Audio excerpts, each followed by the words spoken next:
क्या आपने कभी सोचा है कि दिन रात मेहनत करने के बाद भी हमारे बैंक अकाउंट में पैसे क्यों नहीं बचते? हम कितना भी कमा लें, महीने के आखिर में हमारी जेब लगभग खाली ही रहती है। दूसरी तरफ हम देखते हैं कि कुछ लोग ऐसे होते हैं जो भले ही बहुत ज्यादा ना कमाते हों, पर उनके पास हमेशा पैसा होता है। वो लोग हमेशा शांत रहते हैं और उन्हें पैसे की चिंता नहीं होती। ऐसा क्यों होता है? क्या उनके पास कोई जादू है, या फिर वो कोई ऐसा राज जानते हैं जो हम नहीं जानते? ये एक बहुत ही बड़ा और गहरा सवाल है। इस सवाल का जवाब एक बहुत पुरानी और मशहूर किताब में छिपा है। इस किताब का नाम है the richest man in Babylon. इसे जॉर्ज एस क्लेसन ने लिखा है। ये किताब लगभग एक सदी पुरानी है, पर इसमें लिखी बातें आज के इस नए जमाने में भी बिल्कुल सच और असरदार हैं। बैबिलोन एक बहुत पुराना शहर था। वो शहर अपने वक्त का दुनिया का सबसे अमीर शहर माना जाता था। वहां के लोग जानते थे कि पैसा कैसे कमाया जाता है, उस पैसे को कैसे बचाया जाता है और फिर उस बचे हुए पैसे को और ज्यादा कैसे बढ़ाया जाता है। लेखक ने इस शहर की पुरानी कहानियों के जरिए पैसा कमाने के बहुत ही आसान और सच्चे नियम बताए हैं। इस किताब में कोई मुश्किल फाइनेंशियल टर्म्स नहीं है। इसमें बस आम जिंदगी की बातें हैं जिन्हें कोई भी इंसान आसानी से समझ सकता है और अपनी जिंदगी में अपना सकता है। इस किताब की सबसे बड़ी और सबसे जरूरी बात बहुत ही सीधी है। वो कोर आइडिया ये है कि आपकी कमाई का एक हिस्सा सिर्फ और सिर्फ आपका है और उसे आपको अपने पास ही रखना चाहिए। हम सब दिन भर थक कर मेहनत करते हैं।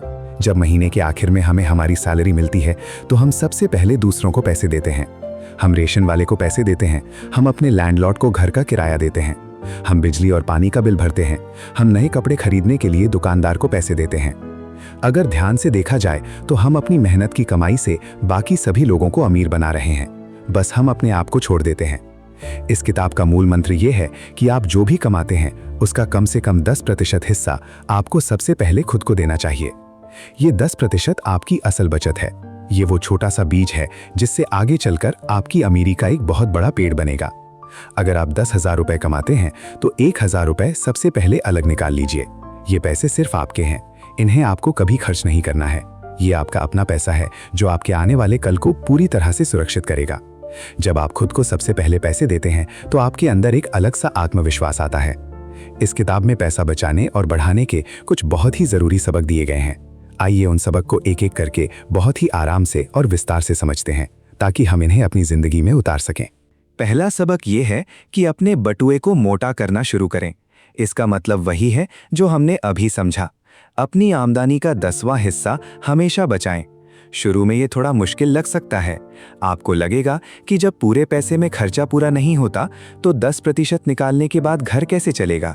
पर सच्चाई ये है कि हमारी आदत होती है, जितना पैसा मिलता है हम उतना खर्च कर देते हैं। अगर आप कम पैसों में घर चलाने की कोशिश करेंगे तो आपका दिमाग अपने आप रास्ते निकाल लेगा। आपको बस थोड़ा सा अनुशासन चाहिए। एक आम जिंदगी का उदाहरण लीजिए। अगर आपको सैलरी मिलती है तो तुरंत उसका 10% एक अलग बैंक अकाउंट में डाल दें। उस अकाउंट का ATM कार्ड अपने पास ना रखें। इसे एक नियम बना लें। देखते ही देखते कुछ ही महीनों में आपके पास एक अच्छी खासी रकम जमा हो जाएगी। दूसरा सबक है अपने खर्चों पर काबू पाना। हमारी जिंदगी में जरूरत और चाहत के बीच एक बहुत ही पतली लकीर होती है। हमारी जरूरतें बहुत कम होती हैं, रोटी, कपड़ा, मकान और थोड़ी सी सुविधा। पर हमारी चाहतें कभी खत्म नहीं होती। एक नया मोबाइल फोन आते ही हम पुराना फोन बदलना चाहते हैं। दोस्तों को दिखाने के लिए हम महंगे कपड़े खरीदते हैं। किताब कहती है कि हमें अपने हर खर्च को ध्यान से देखना चाहिए। जो खर्च जरूरी नहीं है उसे तुरंत बंद कर देना चाहिए। अपने मन को थोड़ा समझाना होगा। जब भी आप कुछ महंगा खरीदने जाएं तो खुद से पूछें कि क्या सच में इसकी जरूरत है। अगर जवाब ना में आए तो उस पैसे को बचा लें। इस तरह से आप अपने उसी बचे हुए 90% हिस्से में अपनी जरूरतों को आसानी से पूरा कर पाएंगे। तीसरा सबक बहुत ही गहरा है। ये सबक है अपने बचे हुए पैसे को काम पर लगाना। सिर्फ पैसा बचाकर उसे तिजोरी में रखने से कोई अमीर नहीं बनता। पड़े पड़े पैसा कभी बढ़ता नहीं है। किताब बताती है कि आपका हर बचाया हुआ पैसा आपका एक गुलाम है, आपका एक मजदूर है। उस पैसे को ऐसी जगह लगाएं जहां से वो और पैसा कमा कर लाए, जिसे हम आज के जमाने में इन्वेस्टमेंट कहते हैं। जब आपका पैसा और पैसा कमाता है और फिर वो नया पैसा भी काम पर लग जाता है तो इसे कंपाउंडिंग कहते हैं। ये बिल्कुल वैसा है जैसे एक पेड़ पर फल लगते हैं और उन फलों के बीच से नए पेड़ उगते हैं। अगर आप अपने पैसे को सही जगह जैसे म्यूचुअल फंड्स या किसी सेफ बिजनेस में लगाते हैं तो वक्त के साथ आपका पैसा आपके लिए दिन रात काम करेगा। जब आप सो रहे होंगे तब भी आपका पैसा आपके लिए और पैसा बना रहा होगा। चौथा सबक है अपने खजाने को नुकसान से बचाना। पैसा कमाना और बचाना मुश्किल है, पर उसे खोना बहुत आसान होता है। लालच में आकर कभी भी ऐसी जगह पैसा ना लगाएं जहां बहुत जल्दी अमीर बनने का वादा किया गया हो। रातों रात अमीर बनने की कोई स्कीम सच नहीं होती। इस किताब में बताया गया है कि पैसा इन्वेस्ट करने से पहले हमेशा किसी समझदार और अनुभवी इंसान से सलाह लें। अगर आपको सोने में पैसा लगाना है तो किसी लोहार से सलाह ना लें। सोने की समझ सिर्फ सुनार को होती है। उसी तरह आज के वक्त में अपने दोस्त या पड़ोसी की बात सुनकर शेयर मार्केट में पैसा ना लगाएं। हमेशा फाइनेंशियल एक्सपर्ट्स की बात सुनें और सिर्फ वहीं पैसा लगाएं जहां आपका मूलधन यानी प्रिंसिपल अमाउंट सुरक्षित रहे। थोड़ा कम मुनाफा चलेगा, पर पैसा डूबना नहीं चाहिए। पांचवा सबक बताता है कि अपना खुद का घर होना एक अच्छी बात है। हालांकि इस नियम को आज के जमाने के हिसाब से थोड़ा अलग ढंग से देखना जरूरी है।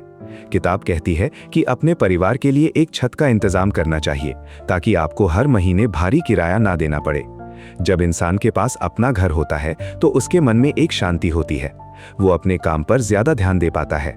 अपनी कमाई का एक छोटा हिस्सा अपने आने वाले कल की सुरक्षा के लिए प्रॉपर्टी में लगाना एक समझदारी का कदम होता है। छठा सबक है अपने बुढ़ापे और आने वाले कल के लिए पैसों का इंतजाम करके रखना। एक दिन ऐसा आएगा जब हमारे शरीर में उतनी ताकत नहीं रहेगी, हम आज की तरह मेहनत नहीं कर पाएंगे। तब हमारा गुजारा कैसे होगा? एक समझदार इंसान वही है जो अपने आने वाले कल को पहले ही देख लेता है। हमें अपने बुढ़ापे के लिए और अपने परिवार की सुरक्षा के लिए अभी से तैयारी करनी चाहिए। आज के जमाने में इसे हम रिटायरमेंट प्लानिंग और लाइफ इंश्योरेंस कहते हैं। थोड़ा थोड़ा पैसा हर महीने एक ऐसी जगह जमा करें जो आपको आखिरी वक्त में सहारा दे। सातवां और सबसे आखिरी जरूरी सबक है अपनी कमाने की क्षमता को बढ़ाना। ये इस किताब का सबसे असरदार हिस्सा है। पैसा वही ज्यादा कमाता है जो खुद को बेहतर बनाता है।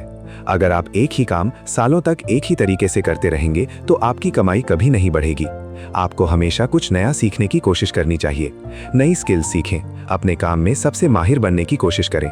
एक आम उदाहरण लीजिए, अगर आप किसी ऑफिस में काम करते हैं और आप कोई नया कंप्यूटर सॉफ्टवेयर चलाना सीख लेते हैं जो ऑफिस में किसी को नहीं आता, तो आपकी वैल्यू तुरंत बढ़ जाएगी।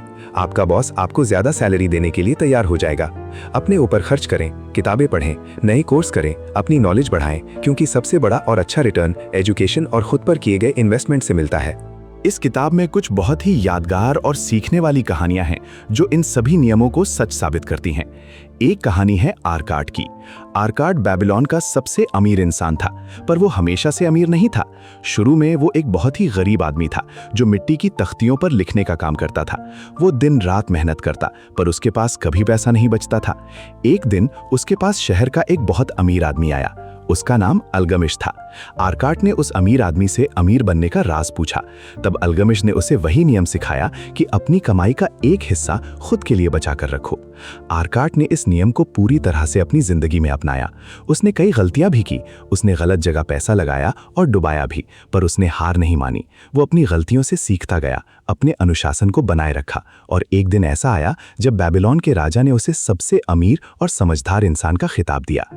इस कहानी से हमें समझ आता है कि शुरुआत कहीं से भी की जा सकती है। चाहे आप आज कितने भी गरीब क्यों ना हो, अमीर बनने का रास्ता उसे 10% की बचत से शुरू होता है। एक और बहुत ही दिलचस्प कहानी है दाबासीर नाम के एक आदमी की। दाबासीर एक वक्त पर ऊंट का व्यापारी था। जवानी के जोश में और दिखावे की आदत के कारण उसने बहुत सारा उधार ले लिया था। कर्जा इतना बढ़ गया कि वो लोग उसके दरवाजे पर आने लगे जिनसे उसने पैसे लिए थे। डर के मारे दाबासीर अपना शहर छोड़कर भाग गया। रास्ते में उसने बहुत दुख सहे। वो डाकू बन गया, पकड़ा गया और उसे गुलाम बनाकर बेच दिया गया। एक गुलाम के रूप में उसकी जिंदगी बिल्कुल नरक बन गई थी। एक दिन उसकी मालकिन ने उसे एहसास दिलाया कि अगर उसके अंदर हिम्मत है तो वो इन सब मुसीबतों से बाहर निकल सकता है। उस दिन दाबासीर ने फैसला किया कि वो वापस अपने शहर जाएगा और अपना हर एक उधार चुकाएगा। दाबसीर बेबीलोन वापस आया। उसने अपने सभी देनदारों को बुलाया और उनसे सच बोला। उसने कहा कि वो सबका पैसा देगा, पर उसे वक्त चाहिए। यहाँ पर उसने एक नया नियम बनाया जिसे 70, 20 और 10 का नियम कहते हैं। उसने तय किया कि वो जो भी कमाएगा उसका 70% हिस्सा अपने घर को चलाने में लगाएगा, 10% हिस्सा हमेशा की तरह अपने आने वाले कल के लिए बचाएगा और बाकी बचा हुआ 20% हिस्सा अपने कर्जे उतारने के लिए देनदारों में बांट देगा। लोगों ने उस पर भरोसा किया। दाबसीर ने दिन रात मेहनत की। कुछ ही सालों में इस अनुशासन की वजह से उसने अपना सारा कर्जा चुका दिया और उसके पास अपना खुद का एक अच्छा खासा खजाना भी जमा हो गया। ये कहानी उन सभी लोगों के लिए एक उम्मीद की किरण है जो आज उधार और कर्जे के बोझ तले दबे हुए हैं। अगर आप दाबसीर का रास्ता अपनाते हैं तो चाहे कर्जा कितना भी बड़ा हो, आप एक दिन उससे पूरी तरह आजाद हो सकते हैं। अब सवाल ये आता है कि ये किताब आखिर किसके लिए है और इसको अपनी जिंदगी में उतारने से क्या बदलाव आएगा? सच पूछिए तो ये किताब हर उस इंसान के लिए है जो पैसे कमाता है। अगर आप एक स्टूडेंट हैं और अभी पॉकेट मनी मिलती है तो ये किताब आपको अभी से सही आदत डालने में मदद करेगी। अगर आप एक नौजवान हैं और नई नई नौकरी शुरू की है तो ये किताब आपके लिए किसी खजाने से कम नहीं है। और अगर आप एक ऐसी उम्र में हैं जहां आपको लगता है कि आपने कोई बचत नहीं की, तब भी डरने की कोई बात नहीं है। आप आज और अभी से शुरुआत कर सकते हैं। इस किताब की बातों को सुनने और समझने के बाद आपकी सोच में एक बहुत ही बड़ा सकारात्मक बदलाव आएगा। आप पैसे को डर और चिंता की नज़र से देखना बंद कर देंगे। आपको एहसास होगा कि अमीर बनना कोई किस्मत का खेल नहीं है, बल्कि ये एक आसान सा हिसाब है और एक अनुशासन है। जब आप अपना पहला 1000 रुपया सिर्फ अपने लिए बचाकर अलग रखेंगे तो आपको एक अजीब सी खुशी और ताकत महसूस होगी। जैसे जैसे आपकी बचत बढ़ेगी, आपके दिमाग का तनाव कम होने लगेगा। आपको आने वाले कल से डर नहीं लगेगा। अगर आप पर उधार है तो वो धीरे धीरे खत्म होने लगेगा। एक वक्त आएगा जब आप सिर्फ पैसों के लिए काम नहीं करेंगे, बल्कि आपका पैसा आपके लिए काम करेगा। बेबीलोन के लोग इसी भेद को जानते थे। उन्होंने कोई जादू नहीं किया था। उन्होंने सिर्फ लालच पर काबू पाया, अपनी ज़रूरतों को समझा और धैर्य के साथ अपने रास्ते पर चलते रहे। आइए आज हम भी खुद से एक वादा करते हैं। आज से हम जो भी कमाएंगे उसका एक छोटा हिस्सा सबसे पहले खुद को इनाम के रूप में देंगे। अपनी अमीरी के सफ़र की शुरुआत हम आज से ही करेंगे। जब आप लगातार और बिना रुके इन आसान नियमों का पालन करेंगे तो एक दिन ऐसा आएगा जब आप अपनी ज़िंदगी के सबसे अमीर और सबसे संतुष्ट इंसान बन जाएंगे।